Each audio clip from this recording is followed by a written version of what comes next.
Thank you, Claire, for joining us this morning. Claire's our town conservation agent and environmental planner, and shared the slides that with me that she's going to share with all of us in advance. And I can tell you, she's going to talk about a lot. There's a lot her office is doing.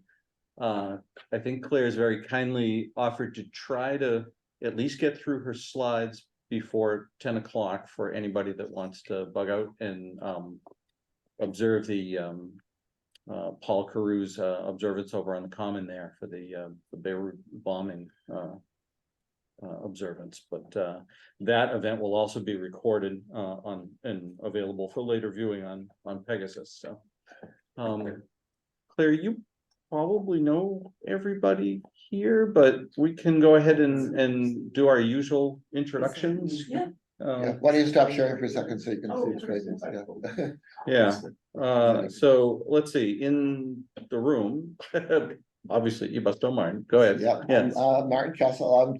Just for everybody else's benefit, I'm chair of the Open Space Committee, which is one of the 3 committees that Claire provides the staff support for. Great. And I chair, or I mean moderate Coffee with a Purpose. Sarah. Hi, sorry, looking at some interesting slides.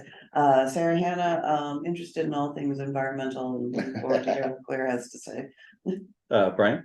Good morning, Brian McPherson. I'm working the environmental effort, and I've got some pictures of but I'm here to try to support the environmental effort. Look at you, the work's looking kind of funky right now. Elaine. Elaine Ostroff, involved with disability rights for a very long time. Josh's mother, Rebecca's mother, etc., etc., etc. Also known as Bubby. Great. Bill. Hi, Bill Ramage, trail steward at Pagan Cove, and very interested in CPA and anything you have to say about what's going on with that. Thank you. Carrie. Morning, Claire. Town meeting member, myself and Bill Ramage, Carol Berkowitz, and many others helped start Renewable Natick. And I should say in 8 short months, we went from our kickoff meeting to 5 years ago this month, getting town meeting to pass our resolution to move the town to 100% renewable energy. And treasure for Pat's Keep Native Beautiful organization as well. So Thanks, Carrie. Kathleen. Yeah, hi, I'm Kathleen Donovan. I'm on the Library Board of Trustees. I'm a recent recruit to Keep Native Beautiful volunteer work. And I also live over near Pickerel Pond. So I'm very interested in the grant that just came through to build a boardwalk there. Nice. Carol. Good morning. I want to say welcome to Natick and the position. And I worked with conservation officers in the past, all the way back to Bob Boyce, who might, yes, you're shaking your head, so you know of him. Thank you for your work. Thanks, Carol. Chris. Hello, I'm Chris Gentry, and we've never met, but I think I did email you once a while back asking about the algae blooms and how we can communicate with our neighbors about using fertilizers and such. So I'm also interested in environmental aspects of keeping Natick beautiful and taking care of everything. So thank you for being here. Thanks, Chris. Sally. Good morning. Hi, Claire. Welcome. I'm, only lived here about 7 years, but I really am enjoying the care in Natick about the environment, and I'm part of Keep Natick Beautiful. And I'm in awe of all the people that come on these Monday mornings, because they are the town carers and nurturers. So I'll enjoy what you have to say about the environment. Thanks, Sally. Brindley. Good morning. Another lifelong environmentalist. Was recycling before it was trendy and cool. Town meeting member. I was on the recycling committee for many years before it closed and reopened as the Sustainability Committee. I was on the Pay As You Throw Task Force, and I think we've met a couple of times, not sure if you remember me, but I am very grateful for the work that you do for our town, and I'm really happy to have you here today to talk to us. So thank you so much. Thanks, Brinley. And while there's folks, yes, I was just gonna say, Pat walked in, so Pat, say hello. Yeah, good morning. Yeah. Pat Conaway from Keep Knitting Beautiful. All right, great. Claire, I'll turn it over to you, and feel free to share your screen whenever you'd like. Yeah, so if folks at any point have questions during my presentation, feel free to shout out, stop me where I'm at. I'm more than happy to answer questions throughout. As Doug said earlier, I'm going to try and keep my presentation done before 10, so folks can pop out to the memorial if they'd like, and that way we can just do a question and answer for that last half hour. So my name is Claire Rundelli. I've been working with the town for just over 2 years now, as the conservation agent and previously open space planner, now environmental planner. Not much of a big difference there. But I'm happy to be speaking with you all this morning about all of the work that I've been doing in Natick's Conservation Office. So to start out, just a quick overview about what my office does. My office is me. Though thankfully, with the approval of the FY24 budget, at Springtown meeting this year, I do have a permanently paid summer internship position, which has been a great support for the last 2 summers. And I'm looking forward to continuing to support new upcomers in the environmental world through this internship to really give folks an idea about what municipal environmental work can look like. But my office is sort of the lead for the stormwater permitting here in town in conjunction with the town engineer and the Department of Public Health. And we are solely responsible for all of the wetland permitting in town. We also work to manage the conservation land throughout town in conjunction with the Department of Conservation and Recreation at the state level, as well as a number of other local partners, including the trustees of reservation, the school board, and other departments throughout town. And then I also work on public education about a number of issues, and as well as some advocacy work as well. So the initial purpose of the Conservation Office was to support the Conservation Commission, which will be referred to as CONCOM throughout this presentation to save me a couple of syllables. The Conservation Commission is a body that is required by Massachusetts state law as the regulatory authority for the State Wetlands Protection Act, which the formal MGL citation can be seen there on the screen. But since its inception, the office has really grown quite a bit, including during Bob Boyce's time, to include a lot of environmental advocacy and monitoring work, as well as throughout the other staff people who've held this position before me, growing out things like the stormwater bylaw, educational work, and various other programs. So the CONCOM meets on the 1st and 3rd Thursdays of each month, with 1 meeting in July and August. And on average, we review between 40 and 50 wetlands projects per year, through a variety of different filing formats, some of them not even filing, but finding violations out in the field. So the commission is quite busy when it comes to reviewing wetlands permits. And just a quick overview to provide you guys with some context. Some of you may live in wetlands jurisdiction and never had to go through this, or may have gone through it many times in the past, but the commission reviews, excuse me, site plans and other materials that are submitted through an application process for how they may potentially impact the wetland resource areas that they are adjacent to. Once the work has been reviewed and is found to be in compliance with the various performance standards, the commission then issues a variety of different types of permits, the most common of which is the order of conditions, which is a document that says that the work that you're proposing is permitted, but you have to do all of these different things in order to make sure that we are protecting the wetlands. One of the biggest things to start off that process is an inspection of the site erosion controls to make sure that the wetlands are being appropriately protected.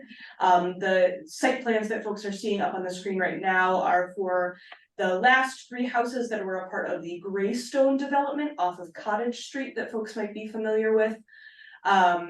And once that work is complete, developers are required to provide as-built plans and other types of compliance documentation to show that what the commission approved is what was constructed.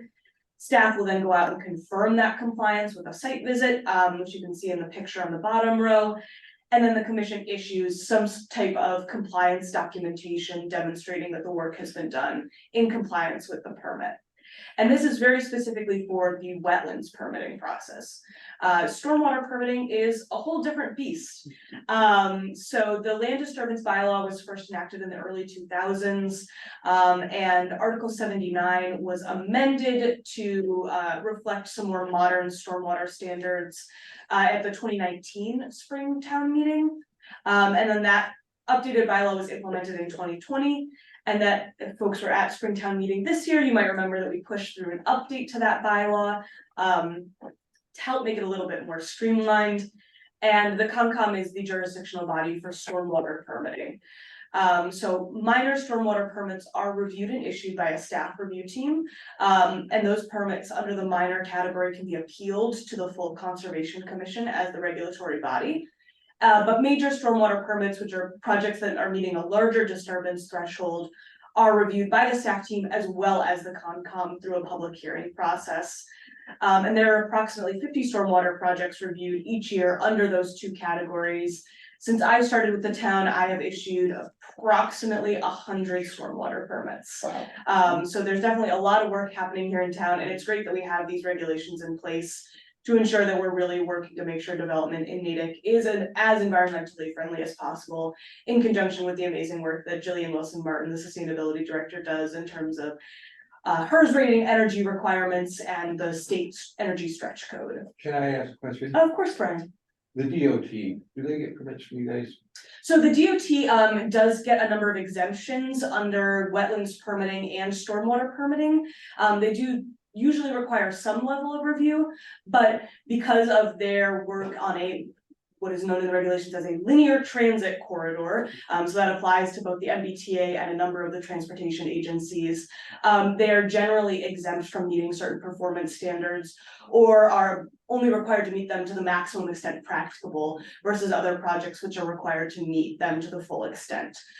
So there is permitting done by the CONCOM for DOT, but because of their sort of status as a state agency that's doing linear transportation work, there are a number of exemptions that were written into the regulations for them. Well, I would add to this from my perspective. They're one of the biggest violators and problems with the particulate. The runoff that they've improved from their system now is inundating the lake and overwhelming our local system and really having a negative impact on it. Yeah, and I'm sure it's not just DOT, it's likely the town stormwater systems and the fact that we're facing, a changing climate with much more extreme volumes of participation. I would definitely say that the work that they do definitely could use some improvement when it comes to environmental work. I am actually working with Mass DOT right now to do a permit application for cleaning out the culvert under Route 9 that connects the Pickerel Pond area to the town forest area. There's only one hydrologic connection between those two systems, and it's an 8-foot culvert that runs under Route 9, right at that low point near the abandoned Wendy's. And some recent sewer repair work done by DPW exposed that 8-foot culvert, just to give some perspective, is full of sediment. So since I started with the town, there has only been a tiny bit of water moving through that system, draining about 163 acres of wetlands. So I am working with them now to develop a permit to be able to clear out that culvert with the appropriate protections in place, and hopefully create a larger permit that would apply to all of their culverts in town so that they can do more regular maintenance with permitting in place rather than potentially doing work without the appropriate controls and regulations in place, which has been sort of their modus operandi in the past. Of course. And so just to give a little overview of the stormwater permitting, just like I did with the wetlands permitting, stormwater management comes in all shapes and sizes. We see everything we review at the town from sort of large scale parking lot systems. The photo on the top left is the Elliott Street Church that is currently being renovated into a circus school. And they have a shallow infiltration system under the entire rear parking lot of that structure. We also have some permeable paver driveways that was installed over on Edgewood Ave behind Town Hall. A large-scale rain garden is that sort of center bottom photo. It doesn't look very fancy now because this was the excavation inspection, but that whole area is now filled with plants and is seeded. And this is behind that large multifamily development on Bacon Street, right across from Tilly's. And then that final photo is probably the most standard stormwater management that we see on residential lots. They're underground infiltration chambers that hold volume and allow it to slowly infiltrate and recharge our groundwater. Natick is an aquifer-fed community. All of our water is locally supplied by our aquifer, and ensuring that especially properties that fall within that aquifer district in the recharge area are maximizing the amount of infiltration that they're doing on their properties when construction is happening, to ensure that we're recharging that aquifer so that it can continue to serve Natick's community for years to come. Is that one on the far right? Is that kind of now standard for new construction of homes? Yeah, it's generally new construction. Usually the only times that we don't see systems like this, which is why that rain garden was proposed at the Bacon Street site, is due to high groundwater levels. Oh, yeah. The sort of ups and downs of being an aquifer-fed community with a lot of wetlands is that there are some areas in town where we have really, really high groundwater, Yeah. which means that these traditional infiltration systems, which do require some, depth to really function properly, don't always work. So we always try to make sure that if a system like that can't work, either they're reducing their footprint so that they are only able to manage the stormwater that they can manage on the site, or they can explore alternative systems like surface rain gardens, permeable paver driveways, and those types of things. The reason we tend to see more infiltration chambers is because the maintenance on them for the homeowners is very low. They really just need an annual inspection to make sure that there isn't sediment filling them, but because most of them take roof runoff, that generally isn't much of a problem. Permeable paver driveways and rain gardens require more regular and ongoing maintenance. So we try to make sure that there are the appropriate conditions in place for those projects that make future homeowners or current homeowners aware of those requirements. So that way, if there's a failure to maintain, the town has an enforcement ability, essentially. Claire, have permeable paver driveway's been around long enough? Is there a track record of how they do over time? Yeah, so the permeable paver driveways and permeable asphalt have been around and sort of implemented in construction for, I would say, the last 8 to 10 years now. Especially here in New England, we have found that the pavers tend to be a better solution than the permeable asphalt. Especially for residential properties, because the equipment required to maintain the asphalt is really specific, and not a lot of homeowners or businesses really have the budget or the equipment to be able to maintain them properly. They were just coming in as I was nearing retirement, so I've always been curious about their track record. The permeable paver driveways tend to be a lot more sustainable, and as long as we're making sure that homeowners are aware of the need to not apply salt and sand to the driveways in the winter, the benefit of them being permeable is that they do tend to melt a lot more quickly. And we do always try to make sure that when we're siting them on lots that have a decent amount of sun throughout the day, so that way you're not necessarily relying entirely on those chemical or grit management methods for ice in the winter. But the pavers, they do, as long as they're maintained properly, do manage the water quite well, actually. Good to hear. So Carrie's got his hand up, so we'll take yes. his question, but I also want to be mindful of what you had suggested at the outset, that we let you go through your presentation and hold some of the questions till the end, but I get that some of them make more sense. A quick Go question. ahead, Carrie, go ahead. Yeah, quick question about the aquifer. I'm just curious as to where principally it's located. Is it under the town forest, and if there are other locations that draw, water from? And do we share it with any other communities like Wayland or possibly Sudbury? So while aquifers do not necessarily respect geopolitical boundaries, and it likely does extend within those communities, the Aquifer Protection District and recharge area for Natick are confined within our boundaries. We don't necessarily apply those standards to areas outside of our community. Where is it mostly? Is it near town forest, or where's it located? So it actually, and I'm trying to pull up a map quickly. Yeah, Because it does actually cover quite a large area of town, much larger than folks realize. The bulk of it is certainly, I would say, located under sort of the center of town where Lake Cochituate is primarily, but it does extend all the way down. And I did manage to get my map up. you'll have to reshare the screen, I yeah. think in a number areas. So if folks can see the map on my screen here, yeah, it's a much larger area than most folks realize. So any area within blue is the actual aquifer itself. And then every area marked in green is what we've identified as part of the recharge district. Okay.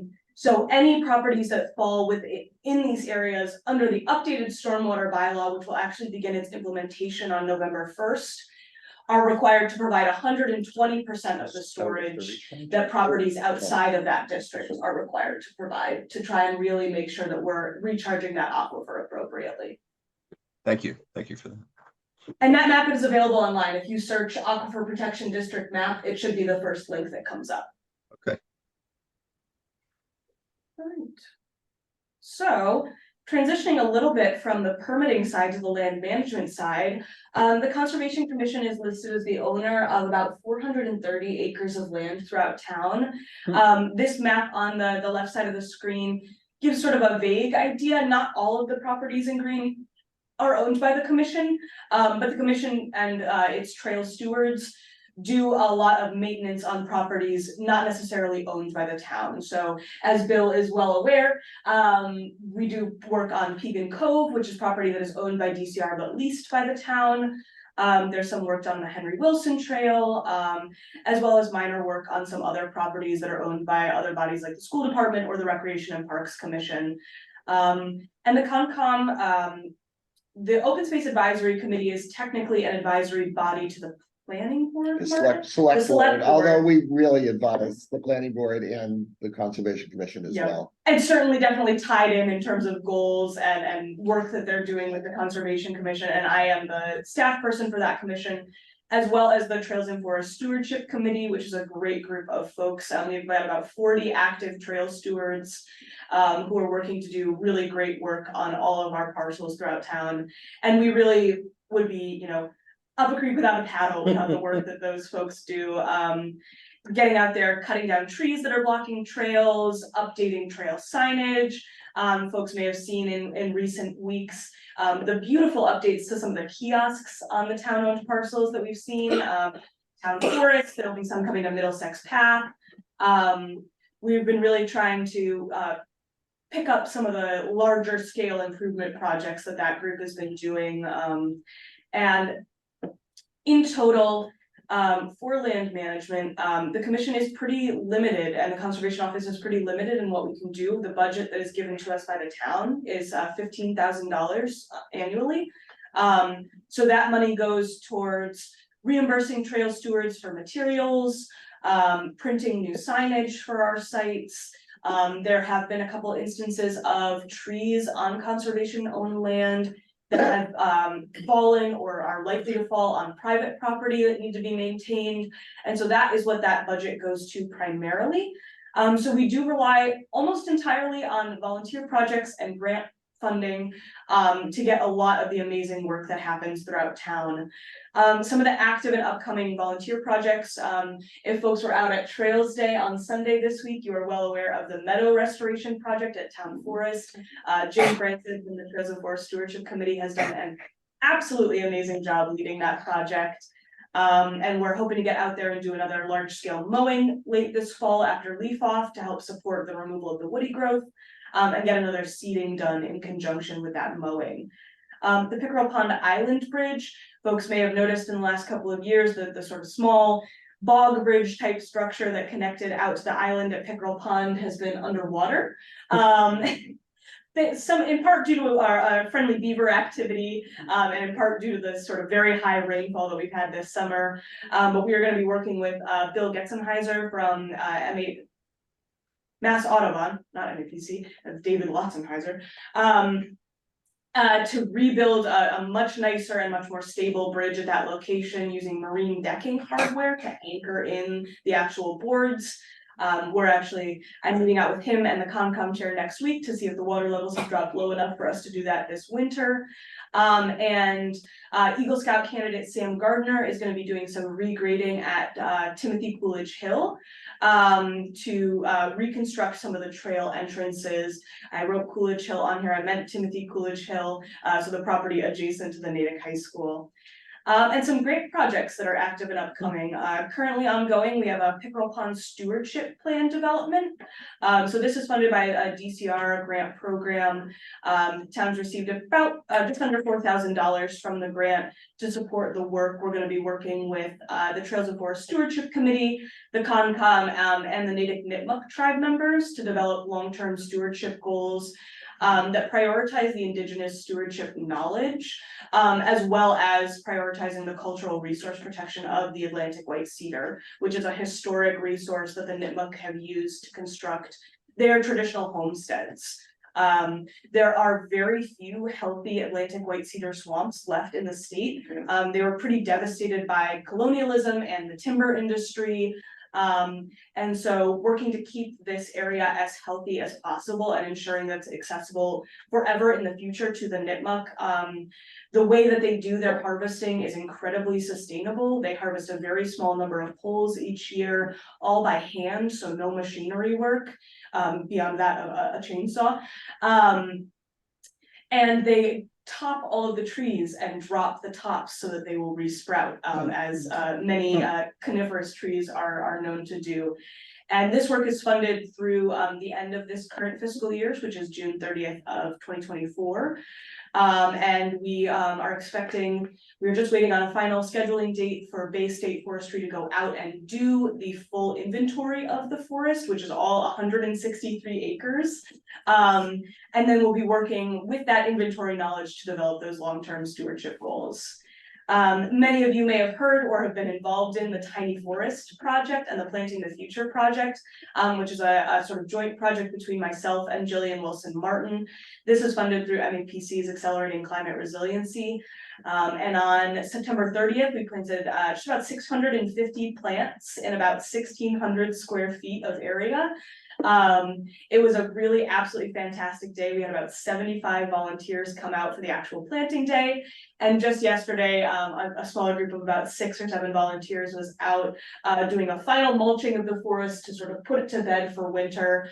And we are funded for another year of that work to do monitoring and maintenance of the tiny forest, as well as continue working with the Natick High School Earth Club to develop educational signage for the area and hopefully, you know, sort of develop this into a pilot project where then it can be implemented throughout other areas in town. A few other grant projects. Some of you may have heard some mentions of the South Natick Parks redesign. This is a project that is separate from the dam removal project, but is sort of working parallel with it.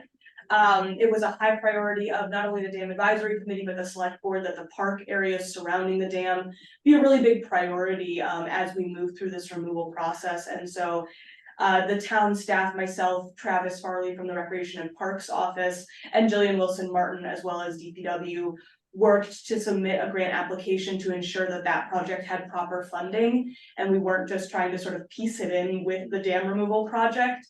And so we've gotten a 2-year grant for that work that we're really just kicking off. We just had the kickoff meeting at the end of last month. We're working on our engagement plan right now. But that grant addresses the Grove Park, the South Natick Dam Park, the multi-purpose courts, as well as the Honeywell baseball fields. So the Honeywell baseball fields are mostly being reviewed for opportunities to improve climate resiliency as the parks are still in really decent shape. But the Dam Park, Grove Park, and the multipurpose courts are really in for a full redesign as a part of that dam removal process. And the town is working with Weston and Sampson on that work, and they're a fantastic firm. And finally, the most recent grant announcement, which I'm sure many of you are excited to hear about, is the Pickerel Pond Connector Bridge. This is actually our second time applying for funding for this particular project through the Land and Water Conservation Fund, which is actually a federal grant program that's managed through the state. So it does have a lot more requirements and sort of stringencies to it because it is federal funding. But we are working on getting contracts signed right now. And the hope is that over the winter, we will get bid documents prepared for the final design and construction of that bridge structure. And that bridge will be about 250 feet long, connecting the current trails south of Pickerel Pond with the larger trail system north of Pickerel Pond. And this is coming at a really, really great time. I didn't include it on this slide because it is not a grant funding necessarily, but the town was really, really wonderfully lucky to receive 2 community project funding requests through the state Congress. These used to be known as congressional earmark projects, but the terminology has changed a little bit in the last couple of years. And through that funding, the town has received $15,000 to provide legal support for helping to determine ownership and easement feasibility for the Sudbury Aqueduct. To really make sure that we're getting those connections all the way to Wellesley and all the way to Sherburne.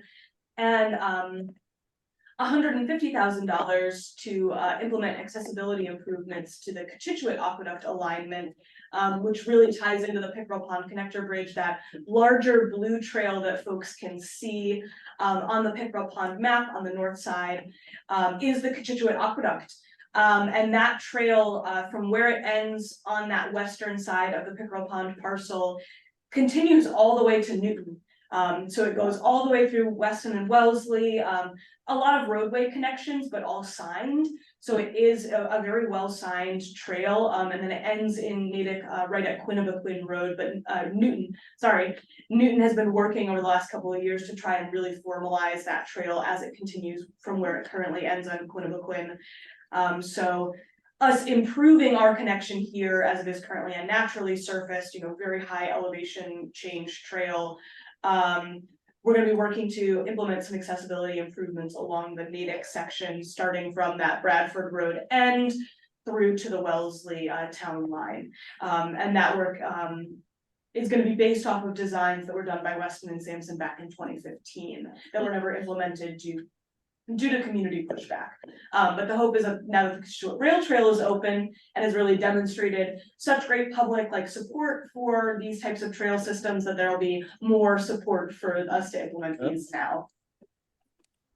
Other large scale grants that I am not necessarily managing but am involved in, the Dam and Seawall Grant is the grant that is funding the design and permitting of the South Natick spillway removal. We're working with GZA. I would definitely recommend folks check out the project webpage. Jillian, Wilson, Martin, and I have done a really great job of updating that in the last couple of months. And currently GZA is doing a lot of the preliminary work, the hydraulic and hydrologic models, sediment transport models, wetlands delineation, and the beginning of the designs. And we are having our pre-application meeting with MIPA in mid-November. So we expect to begin the permitting process for that project in sort of early spring of 2024. And the MIPA process will be what kicks off that process. For folks who aren't aware, MIPA is not a permitting process, but is a large-scale state review process. So it pulls in all of the bodies that would be involved with permitting steps later in the process, as well as the general public, to get feedback and comments on the potential environmental impacts of the project, to make sure the project team can be addressing changes early on in the process rather than later on in the process. So the public will have opportunities to present comments through that MIPA process. The notice will be going out in the Environmental Monitor as well as being shared on our webpage. What does MIPA stand for? MIPA stands for the Massachusetts Environmental Protection Act. Oh, yeah. Thank you. Yep. And then the hazard mitigation plan update. This is a bit of a quiet plan that not many folks realize exists in town. But it is essentially an emergency management plan for how the town can prepare and mitigate climate disasters. It does focus on natural disasters, things like ice storms, high wind events, tornadoes, rather than man-made. However, in recent years, there has been more of a push of incorporating how climate change will impact those natural disasters, which is something that's really great. It's a 5-year plan that's required to be eligible for certain funding requirements. And so we are currently reviewing the 2018 plan for update, working with Horsley Witten Engineering, which is the group that did the 2018 plan. So it's great to be working with the same folks who did our last plan. And folks can keep an eye out for a public engagement meeting likely being scheduled for the first week of December. And then finally, the Suasco Natural Solutions Grant is a regional grant that we are working on with Hudson and Framingham in partnership with BSC Group to develop essentially a prioritized list of natural solutions projects that will help the town increase its climate resiliency. So a natural solutions project is essentially a solution to a climate change problem that reflects how nature would have dealt with the problem. So things like bioswales, larger constructed stormwater wetlands for flood mitigation. And it can also trip more into, more traditional or modern ways to just improve what we have in existence to more closely mimic nature. So leaching catch basins over your standard box and pipe catch basins and things like that. So we're just kicking off year 2 of that grant project. So we have, coming out shortly will be some really wonderful self-guided tours that folks and residents can go on to the various areas here in Natick, as well as the other communities that have been identified as potential areas that have high potential for these solutions to be implemented. And over the next year, we're going to be getting more specific project recommendations for those areas, essentially one-pagers that summarize the purpose of the project, how it would benefit, what the potential costs would be to really set the town up to apply for grant funding to implement those projects. So it's really exciting. And I know a lot of these projects seem like, oh, we're just planning for plans. But because of the funding that we have available to us, unfortunately, this is the way that it operates sometimes. And it does take a little bit of extra time, but we do generally end up with some really good products coming out of these projects. Well, can I pitch in that with the local runoff situation, our storm drain system, I think, is overwhelmed. Oh, most certainly. And so the catch basins, there's a large percentage of them that are blocked full of gravel.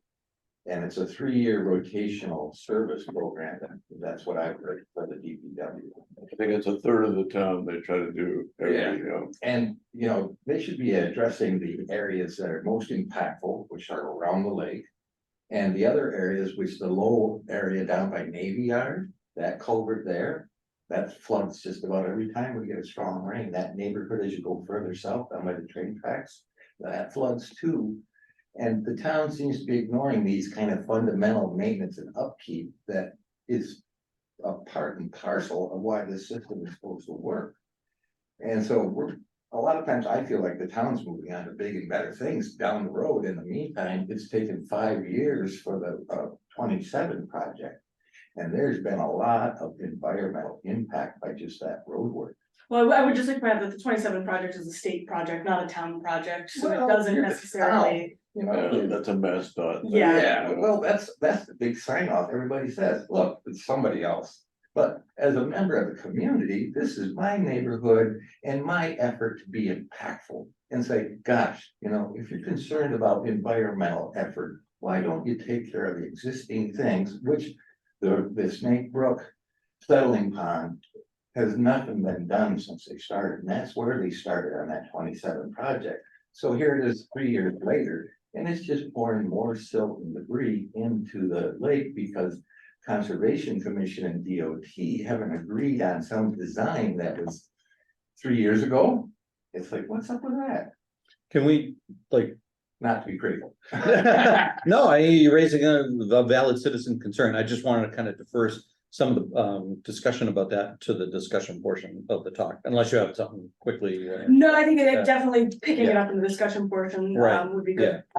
Yeah. Because I am going to touch on a few additional points on these next couple of slides. Yeah. So the final sort of part of the 3 parts of the Conservation Office is public education. So we provide support to all of the other municipal departments, and by we, I mean me. So I work with DPW, I work with the school department, I work with police and fire, I work with really every other office here in town.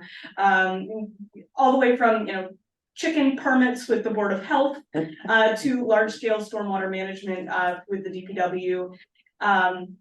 And I also work really closely with Jillian Wilson Martin, who I'm sure a lot of you have heard from or heard about in the past. Jillian and I sort of work in tandem on a lot of projects, because they generally do have an arm in both sustainability and conservation. So the Benham grant that Jillian just received, which is absolutely fantastic. I've been assisting her on some of the like larger permitting processes that'll have to go through because I have more familiarity with them. So it really is, there's a lot of collaboration that happens between the town departments. And it's something that I've been trying to really foster more of since I started with the town, trying to set up regular meetings with the DPW directors to make sure that issues of environmental concern that have maybe gone unanswered for some time are being addressed more. I sort of started it with Jeremy, and then Jeremy left and things fell off, and now Bill Spratt and John Westerling and I are going to be meeting in the next couple of weeks to really discuss some larger topics that I've been trying to raise attention within the town for the last couple of years. But there's sort of the usual suite of topics that I help provide education for the public on, including wetlands, stormwater, soils, water quality, flooding, native landscaping, wildlife, and sustainability.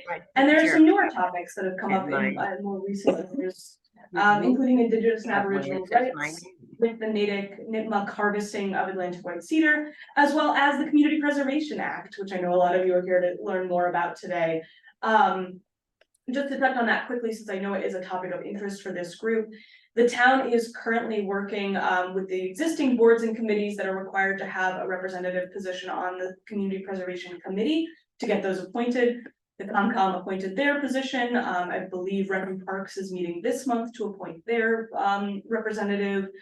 The Historical Commission is going to be appointing a representative, and the Natick Housing Authority, I believe, has also now completed their vote to appoint their representative.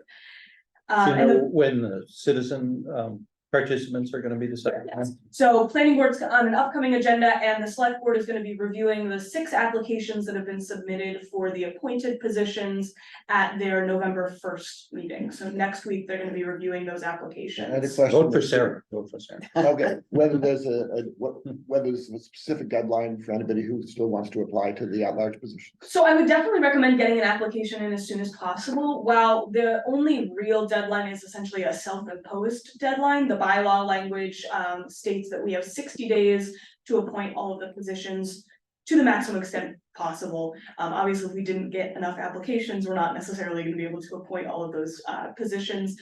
But given that we have received 6 applications, I would definitely recommend folks get their applications in. You can apply by going to the Community Preservation Committee webpage on the town's website. There's a little apply to board button in the top right corner, and you can submit all of your information through that for review. How many at-large? There are 4 at-large positions that are going to be appointed by the select board, and we received the Attorney General approval on the bylaw on September 12th. So that 60-day self-imposed deadline is technically November 12th, which is why the select board is going to be reviewing those applications on the 1st. But I was recommending people get it to the select board like a week ahead so they can get it on. Oh, certainly, I would Get it on say their agenda. And definitely get it in this week or next week, so that way you can be sure. But it's a 3-year term position. So if you don't get it this time, I would highly recommend applying again when those positions come up for potential reappointment in 3 years' time.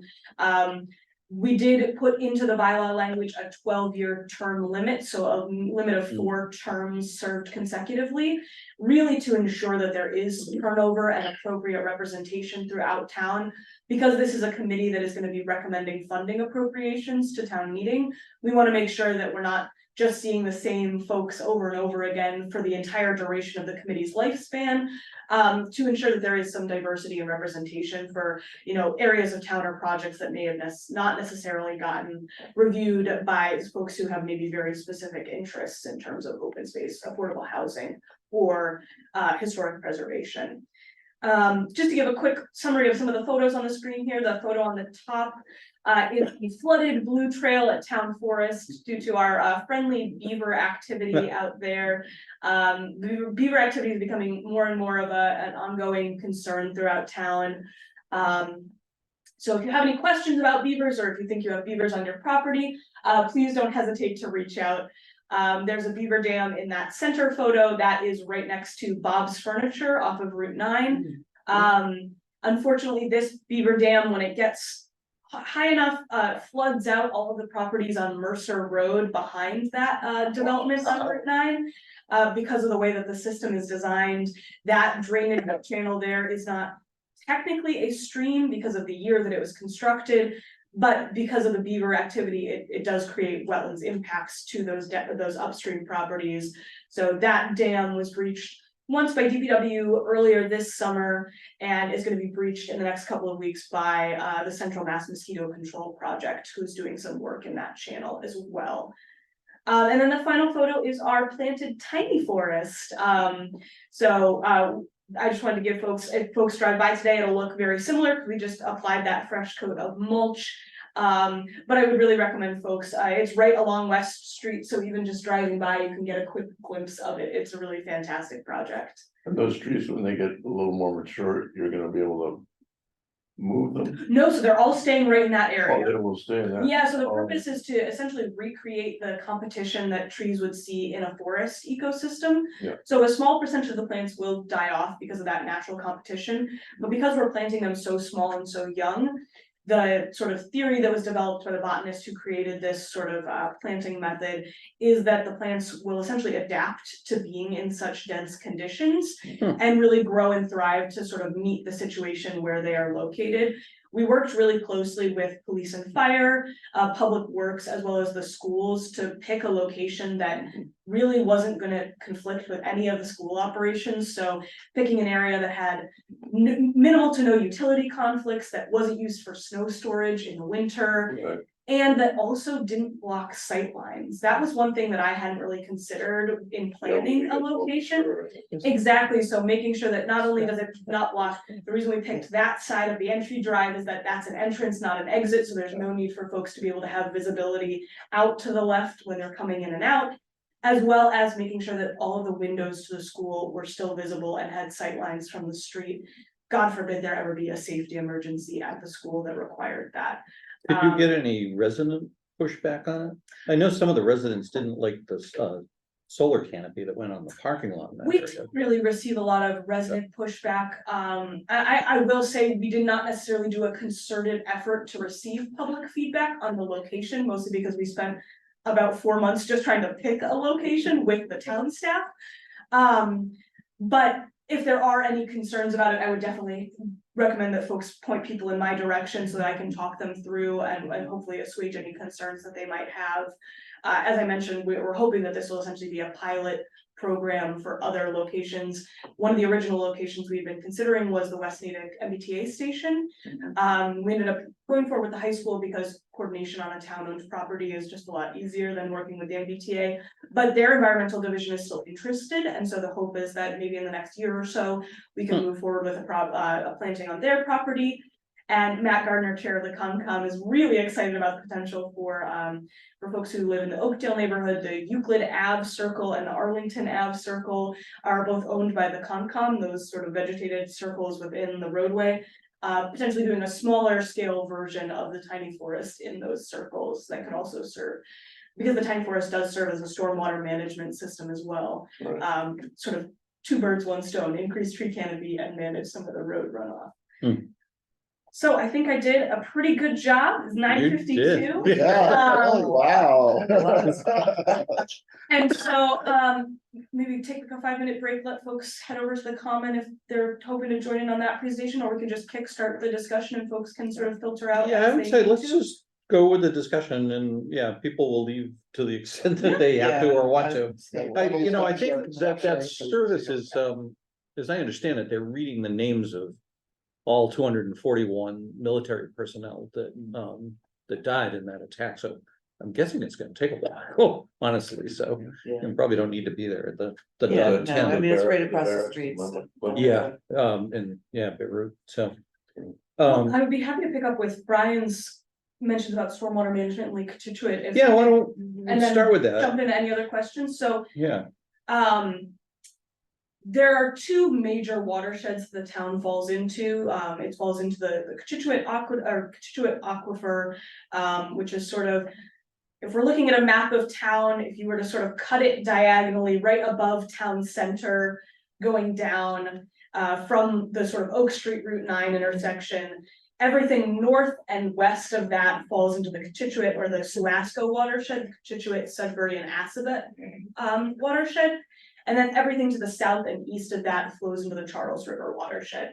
So the town is really working from a state perspective with two different sort of nutrient loading requirements and also nutrient removal requirements as a part of our MS4 permit, which stands for the Municipal Stormwater Sewer Separation System Separation. There we go, there's all four S's. Which is a larger state program that applies to pretty much every community in Massachusetts. And it's a permit that has yearly requirements and goals and updates itself throughout the life of the permit. So we are currently in the process of an update on our MS4 permit. So we are receiving updated nutrient loading numbers for both of those watersheds that we live in, and determining potentially how the next 5 years over the course of the town is going to be different as we try to address those nutrient loading problems.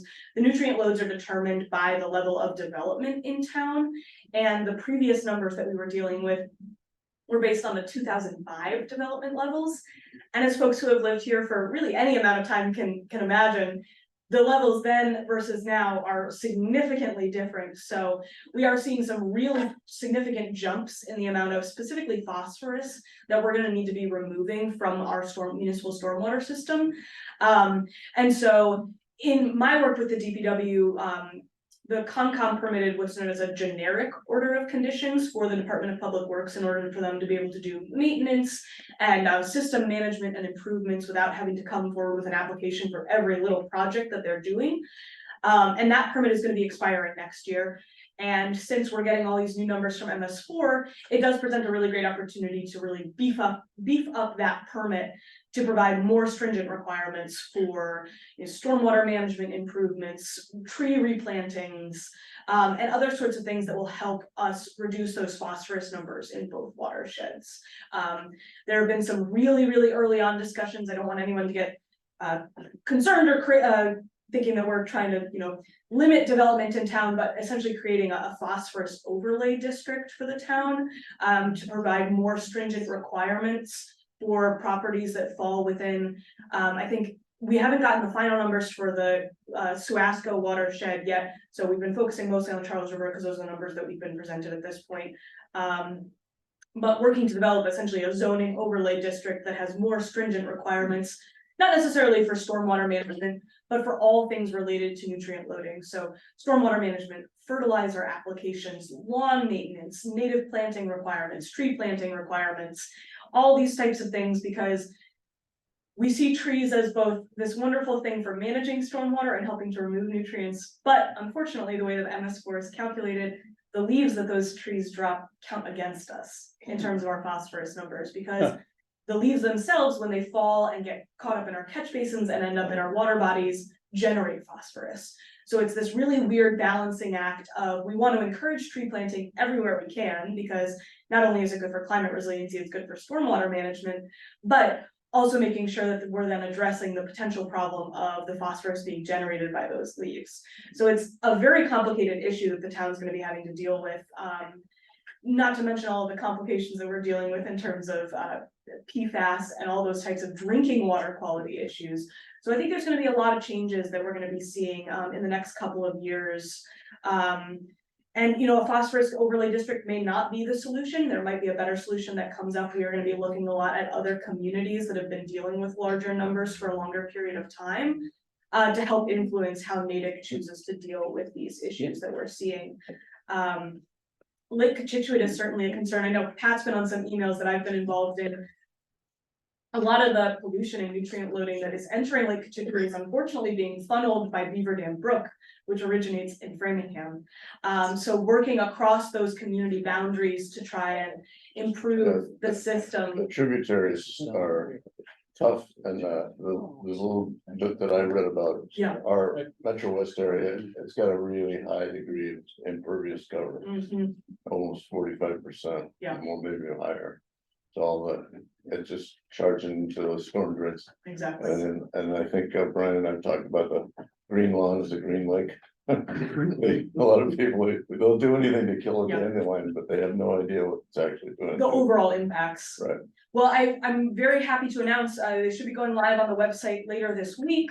My summer intern from this summer did a really great job of developing some sort of informational flyers, not only about fertilizer use, but also about pesticide and herbicide use, Yeah. that we're gonna be making available to the public as sort of like a more interesting educational format to learn about the larger impacts of the use of these chemicals.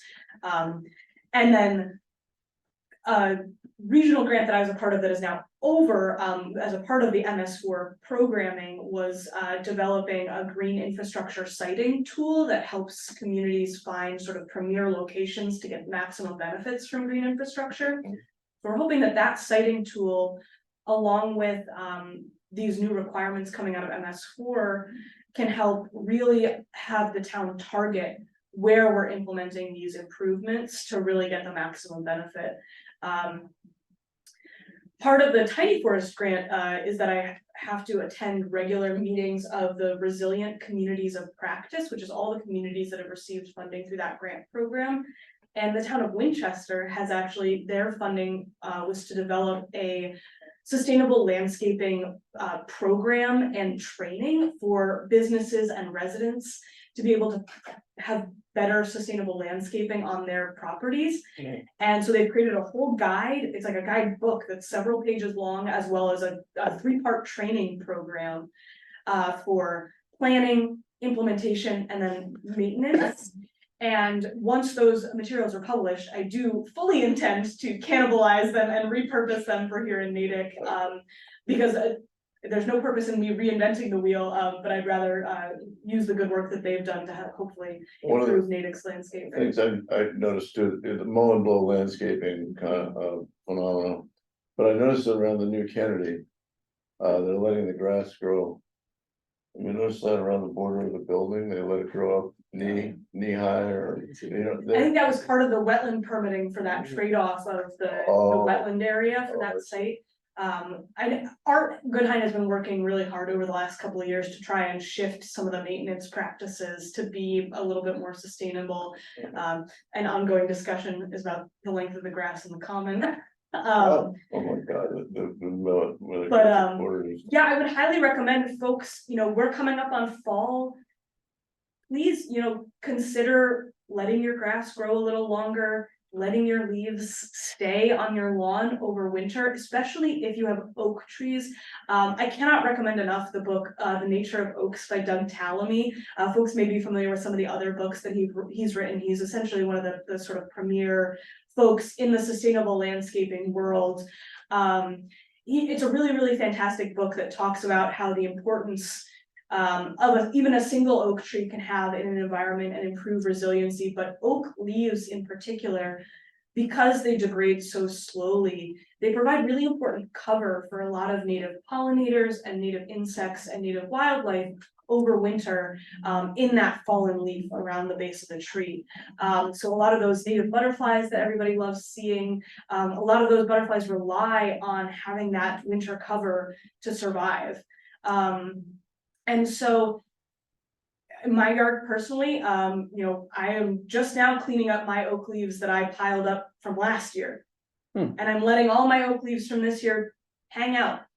And I don't know if my neighbors love me for it, but I know that the critters love me for it. And So is there any such thing as too many, like our property is completely surrounded by. Yeah, I think So there's always that balance. If we did not between rake, we would be this reasonable deep, I think. and what you can do is rake in these early falls, but then as we approach sort of that last big leaf drop, Yeah. sort of cleaning everything up and then letting that last leaf drop be Okay. what stays on the ground. Hmm. It's all about balance. I know not everybody has, the ability, especially if you live in an HOA, doesn't have the ability to sort of leave their lawn exactly how they would prefer it. But I'd be happy to discuss more any like specific sustainable trends or topics that you might have more questions about.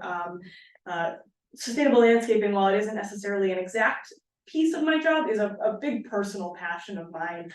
So if you would like any recommendations for lawn grass alternatives, pollinator plantings, anything like that, please don't hesitate to reach out. I think, Doug, I don't know if you send out the slides after the fact. I will be in this Okay, case, That definitely. my email and my phone number are on that last slide, so please don't hesitate to reach out. I'd be more than happy to talk. I know Bill is waiting on some stuff from me about Pegan Cove that I have unfortunately not been able to get to with the rains that we had this summer had me way off base with my to-do list because I was chasing stormwater violations throughout town, but I'm going to be working with Bill to develop an invasive species management plan and a sort of revegetation native plan for the Pegan Cove area. Cool, I see Brinley's got her hand up. Brinley? Yes, I just, before you moved off of that, subject of sustainability in our yards, I would love it when you do get that, brochure information from Winchester. I would love it if you wanted to come back and do another talk and talk specifically focused on yards and what to do. We are a sustainable yard and a certified natural habitat yard, and we work really hard for all of that. And I would love to have that conversation and be able to have it on tape so that I could show it to other people. Most of our neighbors are very on board with it. Certainly Doug and Sarah never give us a hard time about it. But I would love for that to be a topic all on its own. What we've done, we have consistently for many, many years cut our lawn much higher, and we regularly get comments from people about how great the grass looks. It's changed everything in terms of its water needs, in terms of the wildlife that we support on our yard, in our yard. And I would love it if we could get that on the schedule and have you come back and make that a specific topic. Yeah, I would be more than happy to. And the great thing about the materials that Winchester is developing is that all of their trainings are recorded. So you don't necessarily need to be able to come in person for the training because there's that resource that would be available on the website sort of year round. So I'm really hopeful that we'll be able to really make great use of those materials here in Natick, because I know, yeah, Brinley, you're not the first person to come and talk about, wanting to see more sustainable lawns. Brian and I have talked about it with a number of residents. So it's really great to see that there's an interest, and I'm really excited to be able to have materials to share with folks. I can say it's a topic that comes up on Natick Moms Group all the time. And those of us that support that absolutely can use more resources to help other people realize that they don't need to use as many pesticides and as much treatment, and how it affects the runoff and our stormwater. And so definitely the more resources there are, the more it helps those of us who are trying to promote that. Well, and I'll let Doug know when those flyers go live on the website as well, because then those can also be shared via the various Facebook groups. There'll likely be a post on the CED Facebook page, Community and Economic Development, announcing that folks are more than welcome to repost in various groups throughout town. Terrific. Thank you. Bill, you've got your hand up as well. Hi, Claire. I just have a very specific issue, and I was wondering how to address it. That first bridge at Pegan Cove, the large one that fire trucks can go over, that is starting to deteriorate, and one of the 4-inch thick logs is you can see through it. There's a hole. I was wondering if the best way to deal with that was just to send you pictures so that you have documentation. Would that help, or is there some other way? I have mentioned it on the trail stewards sheets. Yeah, Bill, if you could send me some pictures, that would be great, because then I can do an estimate on the materials that would be needed and be able to determine whether or not it could potentially be a scout project, or if we really need somebody out there with a little bit more knowledge and skill to get it fixed. Actually, with Paul Joseph's help, we're going to be, the lease for Pegan Cove expires next year. So we're going to hopefully be reworking some of that lease language to give the town more flexibility in the work that we're able to do on that parcel without needing DCR approval for everything. So the hope is that that will allow us to be able to do repairs like this without having to go to DCR and say, hey, can we make this repair to this bridge structure? Because we've been having some issues with getting regular response and feedback from DCR, which is, you know, they're understaffed as well and stretched thin with their support, but it does limit us a lot in some instances in the work that we can do without getting their response and their feedback. So for folks who are interested in that process, that lease revamp, I can definitely provide updates as we move through that process. That reminds me of a kind of a, oh, go ahead, Bill. Yeah. I just wanted to thank you and for sharing that about Pekin Cove. I did not know that lease was up. So hopefully you can get some more flexibility. Thank you. I wanted to ask kind of a little question and a bigger question, maybe not, but first off, you mentioned you thought you might be able to partner with one of the scouts for, and I noticed you mentioned an Eagle project. Yeah. Do you have like some kind of ongoing communication with the troops in the area to let them know, hey, here's what would be a great project? Or yeah, so it's mainly through the Trails and Forest Stewardship Committee. So Doug Drennick receives a lot of requests from scouts for projects. Good. And depending on the scale and the need for approvals, he'll usually funnel them to me for a level of approval. There are some projects that require wetlands permitting because of their proximity to a wetland. So folks might remember, if you are in this area regularly, the Eisenmenger Trail where it comes off the end of Arrow Path. There were recently some drainage improvements that were done along that trail corridor, and because there are some wetlands in the area that needed some wetlands approval. Projects that are occurring on Conservation Commission owned property generally require some approval. We had one scout last year who came and did a full presentation to the Concom because he was looking for some funding support for his project. So the commission funded his project. So there is sort of we have a generic trails order of conditions similar to the DPW order of conditions that allows for people to submit project requests to me to determine what level of approval they might need. A lot of them I can approve administratively under the authority that's been granted to me by the commission. But some of the larger scale projects do require a little bit more of a formal permitting process. But that permit request essentially allows us to filter those out. So we're not limiting the projects that the scouts can do because of this sort of amorphous or vague permitting requirement, which can be scary for a lot of high schoolers. yeah. The other half of the question, or kind of the bigger picture one, was on a lot of your slides for some of the bigger projects you mentioned, here's the total project cost and here's how much is being provided by grants. Yeah. Would you hazard any kind of a guess at like a rough percentage breakout of, if you add everything up that you're involved in? Yeah. You know, how much funding is the town having to provide versus all of these grants? I mean, it's fantastic that you can get them, but yeah, so most of the grant programs that we apply for do require some level of match requirement. So a percentage of the total project cost that the town needs to take responsibility for providing funding. Thankfully, a lot of those projects, the match requirement can be met almost fully with staff time, which is known as an in-kind match. So the time that I spend working on these projects counts towards the value that the town is providing towards those projects. So the DCR, the Pickerel Pond Stewardship Plan, that match funding is being provided almost entirely. I think $300 was the total cash match that we were needing to supply for that project. Some of the larger projects, the South Natick Parks project, that match funding is coming from the capital plan. Folks might remember at Springtown meeting that $85,000 that was part of the capital budget. That is the match funding along with staff time.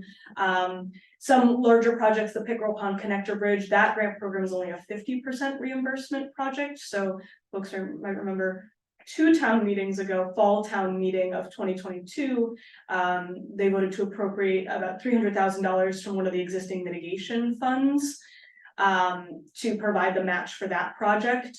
So a lot of the match funding is sort of money that's already in existence that isn't necessarily being used, or it's coming from staff time. There are, for the grants that I apply for, at least very few instances where we're needing to come forward with new capital funding requests to help provide those match funds. I would say total across all of those grant projects that I had listed on my previous slides. Let me just pull them up so I can get a good actual count. I would say funding that's being provided by the town through capital funding expenditures is probably about $200,000 between all of those grant projects. Wow. Maybe closer to 300, because we don't have a final cost estimate for the Pickerel Pond Bridge connector project, because we need to design and construct. That's what the grant funding was for. So yeah, I would say between $200,000 and $300,000 is what the town is providing, but the total funding that we've been receiving through all these grants is probably over $1 million. Wow. I'll point out also that one of the advantages of the CPA that we were touting when we were, lobbying for that was it could provide, some of this funding as well. So that, a little bit of money can go a long way if it's being matched. So a little bit of CPA money, a little bit of grant funding, a little bit of staff time, we get, we can do some better projects that way. Yeah, yeah. Wow. Other folks online or here have questions? In the meantime, I want to give a big shout out to Brian for bringing this delicious bread. This wasn't even one of our regular. Right, yeah, and Pat has volunteered to bring pumpkin bread in for our first meeting in November, so thank you both for that, but.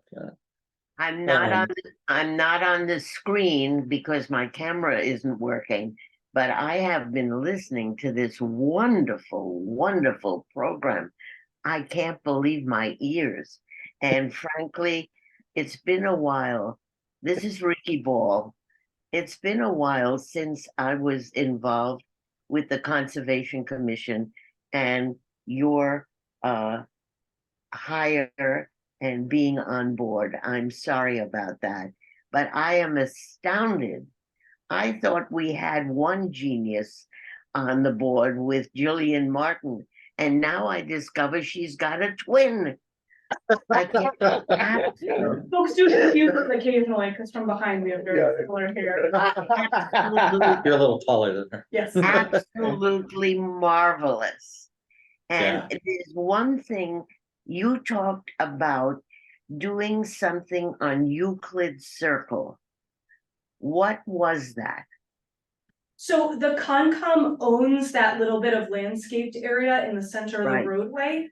And so the chair of the Concom has been super excited and inspired by the Tiny Forest project at the high school, and would love to look at a lot of the parcels that the commission owns that may not have value from an open space connectivity perspective, extending trail systems that already exist that could potentially serve in other ways, like plantings, stormwater management, things like that. So there's no formal plans in place, but just some things that we're considering for future projects. Cool. Yeah. Well, there was a lady. She's now gone. She's been gone maybe, I don't know, 15 years, maybe more. Her name was Mary Gillerin, and she lived on Euclid Circle. I think number 7 or 8, she lived right there, and she looked at that parcel every day. And I would like to start a Democratic Town Committee project on that circle to help fund the planting and the tiny forests.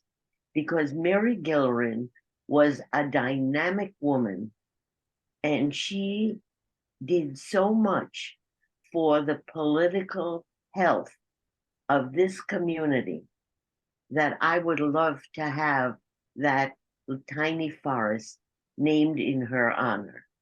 And I would like it if you would contact me, and I will help to move this project to get support from the Democratic Town Committee to establish this tiny forest in her name. Well, that is fantastic to hear, Erica. My info will be on the slides that Doug sends out. If you want to shoot me a quick email, just so I have your contact information. I think. Yeah, well, I can send her. Yeah. I think we're going to be getting through the tiny forests that we have now, so that way we can have a really substantially, thought out plan for any future tiny forests in town. But it's definitely something that we're considering, and it's great to hear that you think that there would be a lot of support for it. I would love to learn more about it. So if you could contact me and we can talk further offline. But when I heard Euclid Circle, that was where Mary lived for, I don't know, 30, 40 years. And she was a wonderful force for good in this town. And I'd love to see her memory carried forward.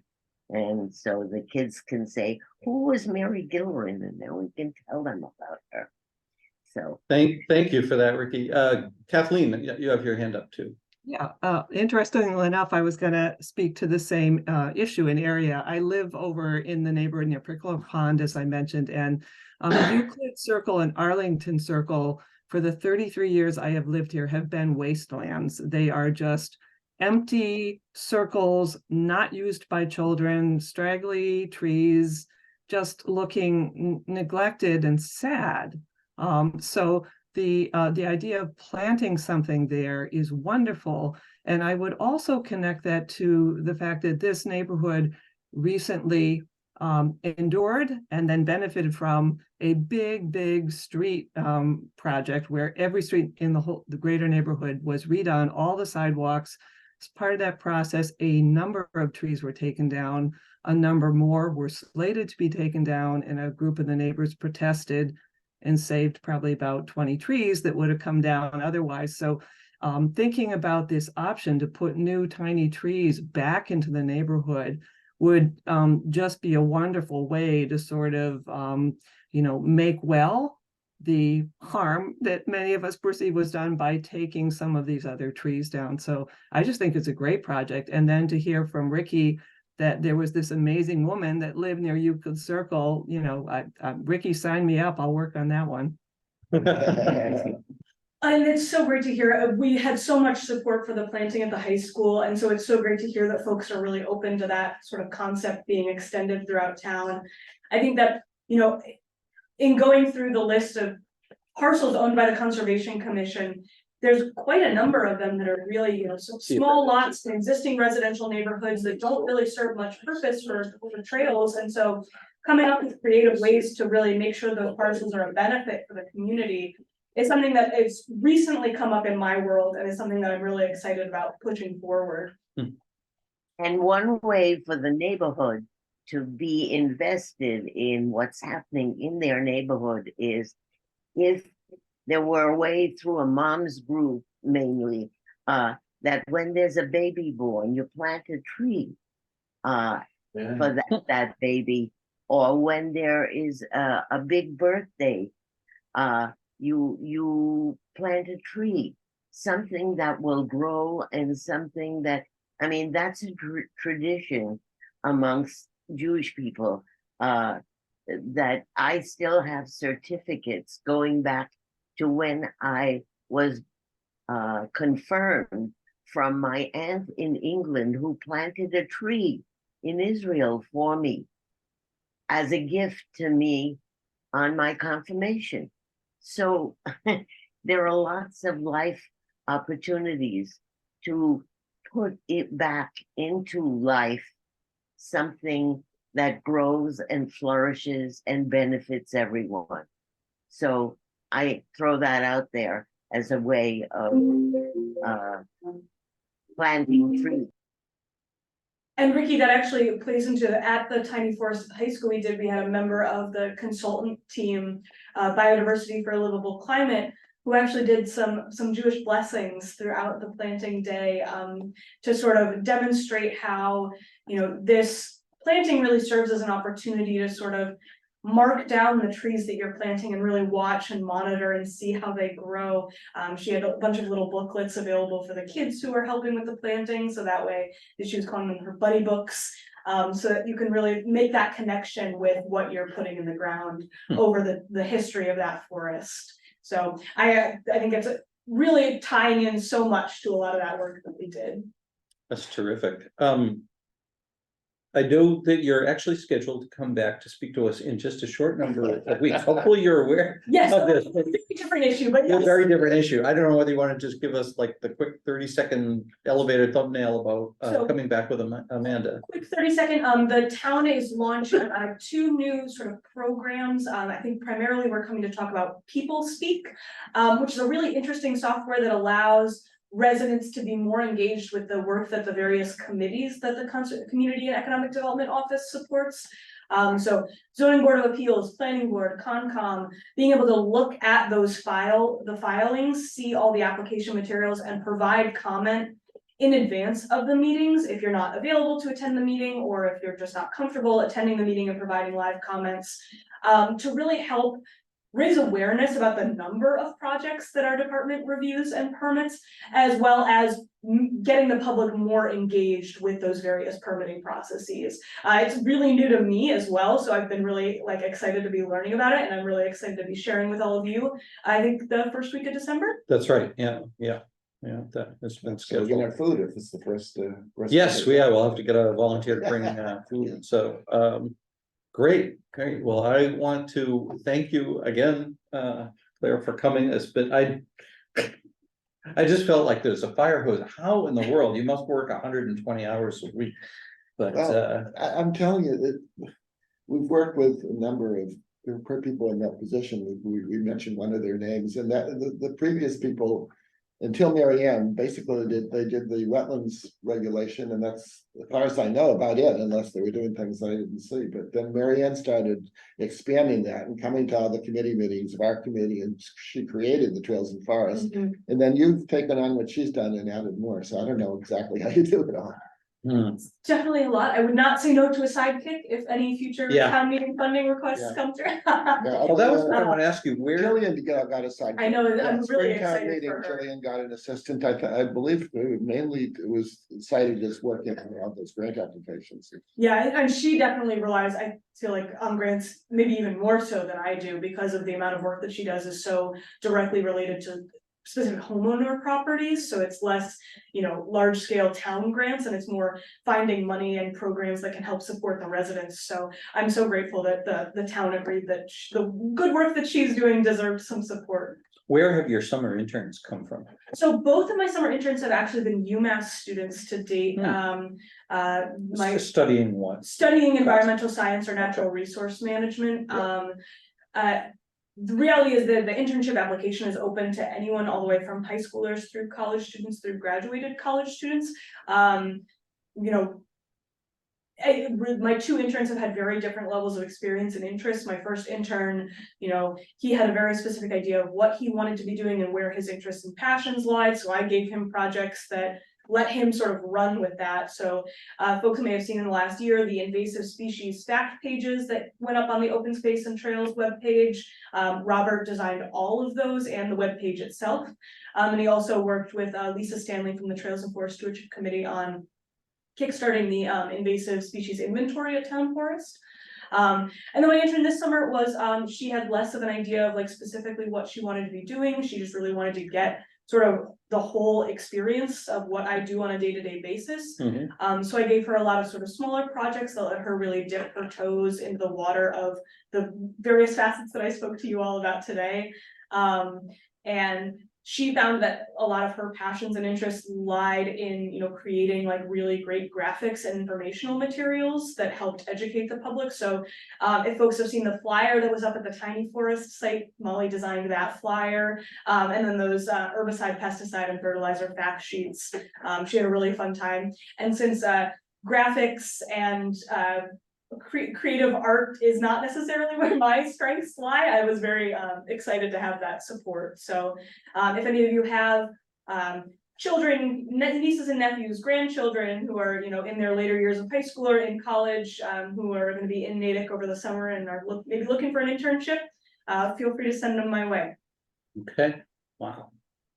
Again, well, terrific. Thank you so much. And as I think folks know, next Monday, we'll be having Catherine Coughlin giving us a talk on a historically based perspectives on what's going on in the Middle East, or maybe kind of what has gone on in the thousands of years leading up until till now. She is putting together a resource packet of materials for folks to hopefully get a chance to look at ahead of that. I think she expects to have that to me later today or tomorrow.